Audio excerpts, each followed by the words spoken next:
the Madman! Welcome to more Festival of Legends card reveals. We begin with the classical orchestral Warlock, led by Rin, Orchestrator of Doom. 5 mana, 3/6, taunt, death rattle. Both players draw 2 cards, discard 2 cards, and destroy the top 2 cards of their deck. If you hate combo decks, Rin, Orchestrator of Doom is the one for you.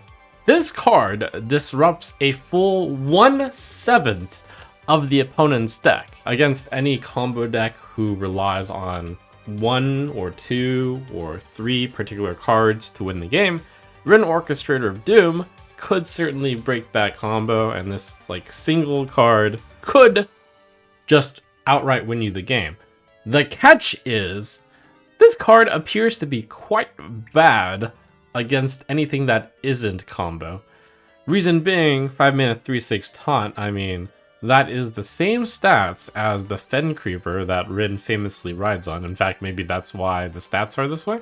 The downside of this card is it's literally Fen Creeper if you're not gaining an advantage by drawing 2, discarding 2, and destroying the top 2 cards of their deck.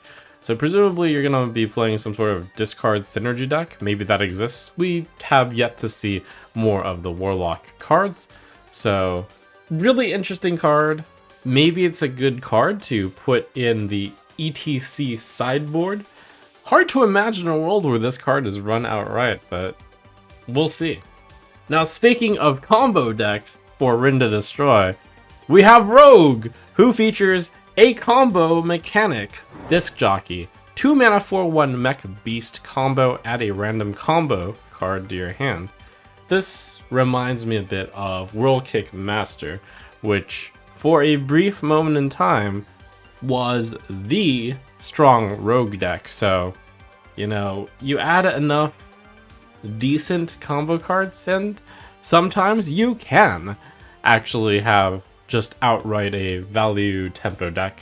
The stat line on this card reminds me a lot of Umbral, and Umbral actually is an excellent arena card and competitive enough to actually see some experimentation with in standard decks. So what if you increase the 3/1 to 4/1? What if you immediately get the card? And what if the card is on average better than a random shadow spell? It's actually a random combo card to your hand.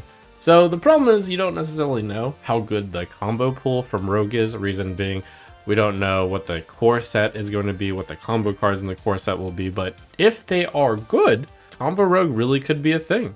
Especially with Rhyme Spinner, which appears to be the big payoff for combo decks for Rogue. 3 mana, 1/3 with Rush combo. Gain +1/+1 for each other combo card you've played this game. So this card is statted quite aggressively in that if you just play 2 combo cards prior to Rhyme Spinner, the card's an efficient 3 mana, 3/5 with Rush.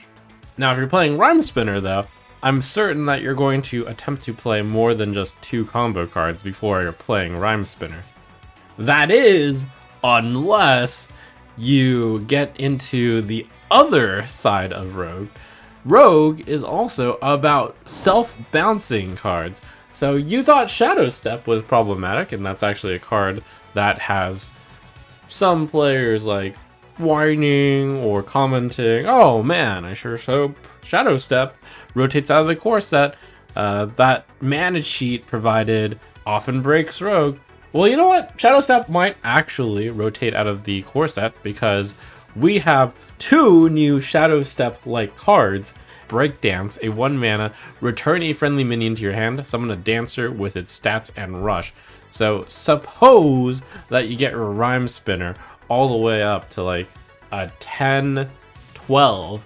Well, after you play Rhyme Spinner and after you kill something with Rhyme Spinner, you could pay 1 mana to get another huge minion. 1 mana, 10-10? Question mark? With Rush, you use the Breakdancing Dancer to kill something else, and then you have another huge card. Now, if Shadow Step is actually still in, though, that's where things get really crazy. Because the legendary spell from Rogue is absolutely insane. We're gonna bounce around, feature Garona. 3 mana, return all friendly minions to your hand. They cost 1 this turn. So mass shadow step and then immediately replay everything. A huge amount of stats that you could get from Rhyme Spinna, Breakdance, Bounce Around, featuring Garona. Now, I'm not really certain that this is that strong, because yes, you're gonna get a huge pile of stats out there, but they don't have stealth, and you're one like huge removal away from just having the entire point of your deck go away. Where Bounce Around featuring Garona and this entire like breakdancing thing is going to come down to is whether or not rogues get something alongside Rhyme Spinner as a good payoff card. So we're looking for something with a really good battle cry that you can abuse by returning it to your hand and then replaying. If rogue gets something like that, you're going to see some tears. But yes, alongside that record scratcher, you can certainly create quite the combination. Over in Shaman, we see a nice little package here. It's the Overload package. Jazz based. 3 mana 2/2, Death Rattle your next spell costs 1 less. Overload while equipped to improve.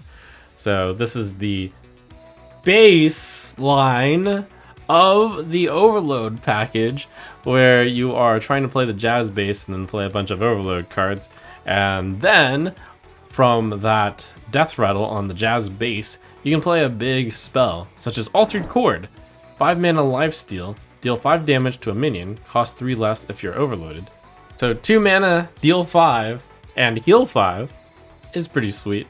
Could cost 0 pretty easily alongside Jazz base, but where you're really looking to play with Jazz base is Pack the House. 7 mana, summon a random 6, 5, 4, and 3 cost minion, overload 2. So for 9 total mana, you're getting 18 mana worth of minion. Now, of course, the minions that you get, I mean, it's unfair to say that it's worth 18 because you don't trigger battle cries and whatnot, and some of the minions are going to be terrible stats for the cost. But if you apply a simple, a very pessimistic -1/-1 on the mana, that would be 14 mana across 4 minions. That gets to the point where it's like, maybe enough big stats for the cost is actually decent. This also works well with evolve type mechanics, because you get a bad minion, you can just evolve it. Flow Rider, 2 mana 3/2 Naga, battlecry if you're overloaded, discover a spell from your deck. Clearly a great card to add into overload decks, and the legendary to tie in the overload package, jnZa. 5 mana 5/5 battlecry for the rest of the game. Your overload cards cost 1 less. Overload Shaman getting pushed. The problem is, even though we see the entire Shaman package here, as is, I don't believe this is actually good enough to run an overload Shaman package. Why? Because the core set and the sets prior don't have enough good overload stuff.